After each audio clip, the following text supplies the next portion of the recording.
Hey everybody, how's it going? Welcome back to Stylist Meets Vinyl. My name is Chris. That was footage from a dig that I did in a private seller's collection, his basement. He's a friend of mine. His name is Terry. I met him in this city that I live in about 3-ish years ago. We became friends just through the vinyl community, and he's a subscriber to the channel, and so he knows kind of what I do. And now whenever he has a collection, he sells them at like local record shows here, but whenever he has a collection before the show, he usually contacts me. He says, Chris, come on over and you can have first dibs at this collection and pick out whatever you like. He's a really great guy, very friendly, very generous, and I came away from that dig with 5 records. So you saw the collection as I dug through it. I'll show you what I took away from there. So the first one I grabbed was 10 Years After. This is A Space in Time. This is from 1971. I think it's their 4th or 5th album. I can't remember exactly, but this is a blues rock album with a little bit of like a psychedelic edge to it. I'd heard about this album before, and I've been kind of looking for like a good copy of it, and this one's in pretty good shape. This is on the what label is this on? This is on the Columbia label, red Columbia label. It's got the basic white inner sleeve, and so on this album, the one song that I was quite familiar with because it played a lot on like the Canadian classic rock stations was I'd Love to Change the World, which is probably one of their most famous tunes. But also on here is a song called One of These Days. There's another one called Let the Sky Fall, which I really enjoyed. And what is the other one? There's an Over the Hill, which is really nice, has some strings on it as well. And so this is a fun blues rock album. There's some good harmonica on here. It's a fun album. So this was a nice pickup that I grabbed. The next one I picked up was King Crimson in the Wake of Poseidon. This is their second album from 1970. This has got a nice like textured, like matted cover. It's got the gatefold, not much inside the gatefold sleeve. There's the back cover there. So some really nice artistry here. And then this would be Poseidon, I imagine. It's got not a hype sticker. That's just like textured right into the label, and into the cover here. And it shows the entire track listing. This is on the Red Atlantic label. And I always love that Red Atlantic label. It's I think it's exclusive to Canada. And you know when you see this that it's a nice old record. I believe this is an original. It's in pretty good shape. And so I have In the Court of the Crimson King, which is their first album from 1969. This is their second album. Greg Lake is on vocals here. I think it was his last album that he did with the band.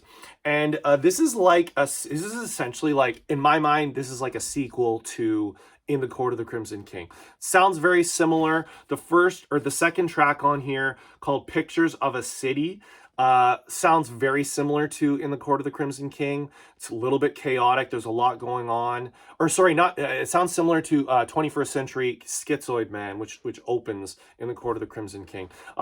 Other tracks on here that I enjoyed, there's a nice song, a nice like slower, softer song called Cadence and Cascade, and then Cat Food, which is kind of a fun song off of this one, which I think was a hit, like a single off of this album. So that was a nice pickup for my prog section. The next album, this is David Bowie, Young Americans. So this is like Bowie's the beginning of his sort of like, this is a blue-eyed soul funk R&B type of album. The album before this was Diamond Dogs, which was the end of his sort of glam rock era. This is him sort of expanding into that R&B and that soul. It's got the nice inner sleeve with lyrics. It's on that orange RCA label. This one's in really good condition. And there's some, so I knew of this album. There's Young Americans, which is the opener off of this album.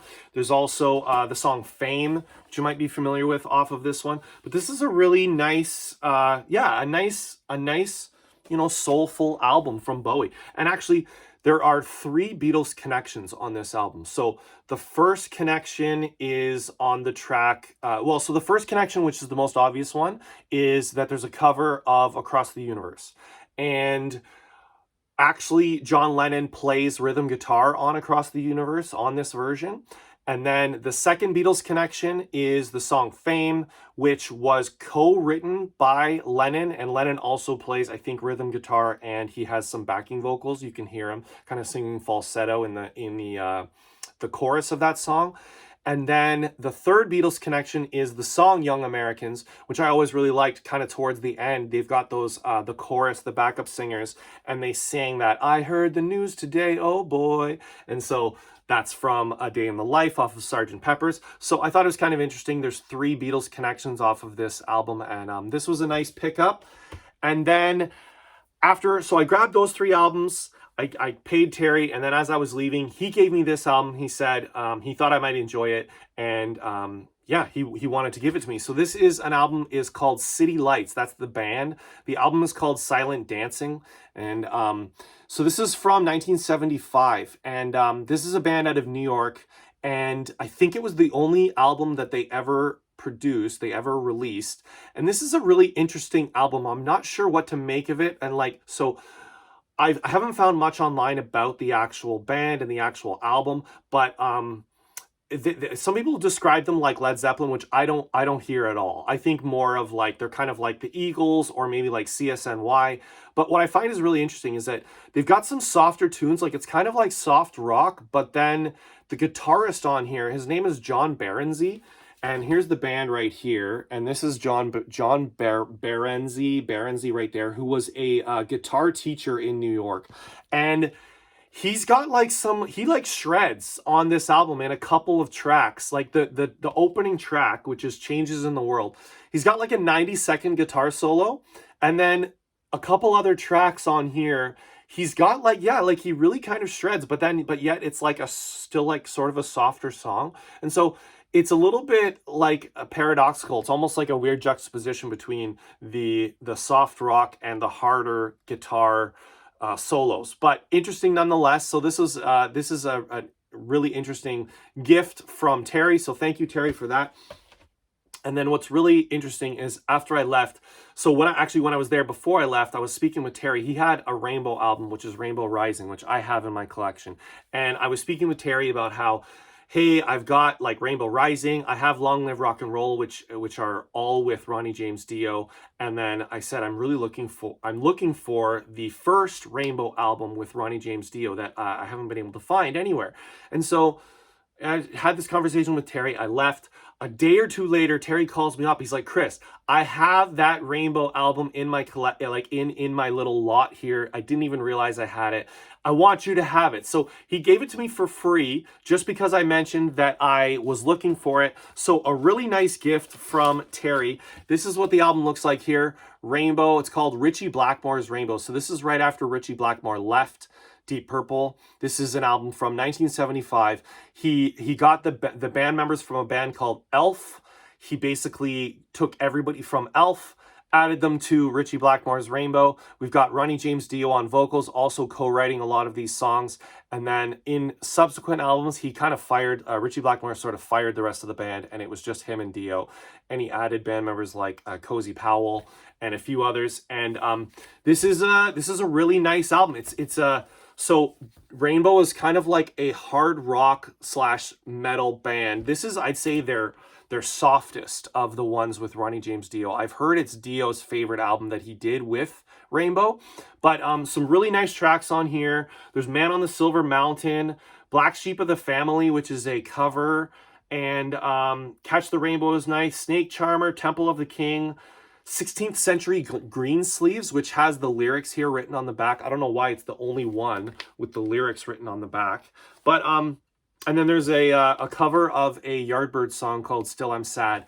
It's an instrumental. And so this was a really nice gift from Terry and a really nice capper to this private collection.